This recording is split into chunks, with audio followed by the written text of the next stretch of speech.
Hi friends, welcome to my sweety சமையல். இன்றைக்கி நம்ம சமையலில் க்ரீமியான ஒரு ஸ்வீட் ரெசிபி தான் பார்க்க போகிறோம். ஒரு முறை சாப்பிட்டாங்கன்னா ஒரு சொட்டு கூட மிச்சம் வைக்க மாட்டாங்க, எல்லாம் கேட்டு வாங்கி சாப்பிடுவாங்க. இந்த க்ரீமியான இந்த ஸ்வீட் எப்படி செய்கிறதுன்னு பார்க்கலாமாங்க. ஒரு குட்டி பவுலில் 5 டேபிள் ஸ்பூன் பாஸ்மதி ரைஸ் போட்டுடலாம். 2 தண்ணி ஊற்றி கழுவிட்டு வந்து பார்க்கலாம். இது நல்லா கழுவியாச்சு. நல்ல தண்ணி ஊற்றி ஒரு 10 நிமிஷம் ஊற வச்சிடலாம். இது ஒரு ஓரமாக இருக்கட்டும்.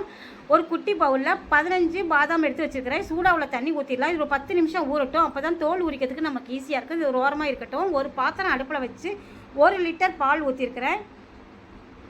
நல்லா திக்கான பால். நீங்கள் காய்ச்சின பால் காய்ச்சல பால் எது வேணால் ஊற்றிக்கலாம். ஸ்டவ் சிம்மில் வச்சு பால் காயட்டும். பாதாம் நல்லா ஊறிடுச்சு. இதை தோல் உரித்து எடுத்து வச்சுக்கலாம்.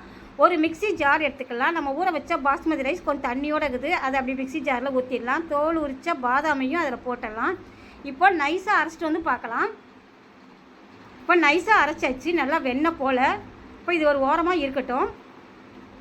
பால் நல்லா காஞ்சிருச்சு. நம்ம அரைச்சி வச்ச பாஸ்மதி ரைஸ் பாதாமையும் இந்த பாலில் ஊற்றி கைவிடாமல் கிண்டிக்கிட்டே இருக்கலாம்.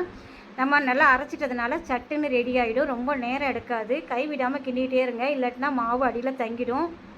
இது ஒரு 5லேருந்து ஒரு 8 நிமிஷத்துலேயே நமக்கு ரெடி ஆகிடும். ஒரு குட்டி பவுல் எடுத்துக்கலாம். 1 டேபிள் ஸ்பூன் கஸ்டர்ட் பவுடர் இதை அந்த பவுலில் போட்டுடலாம்.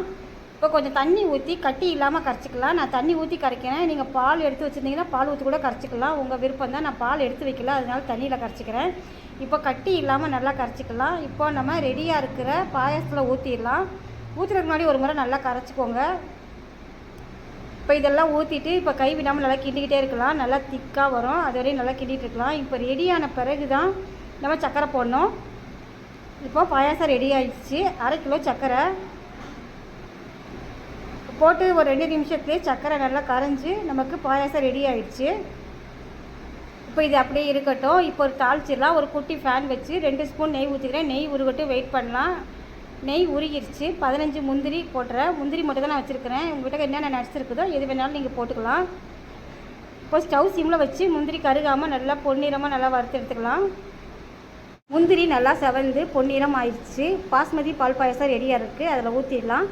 க்ரீமியான பால் பாயசம் ரெடி ஆகிடுச்சு. இதில் ரைஸில் செஞ்சதுன்னு சொன்னால் யாருமே நம்ப மாட்டாங்க. டேஸ்ட் அவ்வளோ அருமையாக இருக்கும். உங்களுக்கு ஸ்வீட் சாப்பிடணும்னு தோணுச்சுன்னா இந்த பாயசம் ஒரு முறை செஞ்சு பாருங்கள். டேஸ்ட் ரொம்ப அருமையாக இருக்கும். இந்த வீடியோ பிடிச்சிருந்தா உங்கள் ஃப்ரெண்ட்ஸ் ரிலேட்டிவ் எல்லாத்துக்கும் நிறைய ஷேர் பண்ணி லைக் பண்ணுங்கள். நம்ம பேஜை மறக்காமல் சப்ஸ்கிரைப் பண்ணி வைங்க. இன்னொரு நல்ல வீடியோவில் சந்திக்கலாம். பாய்.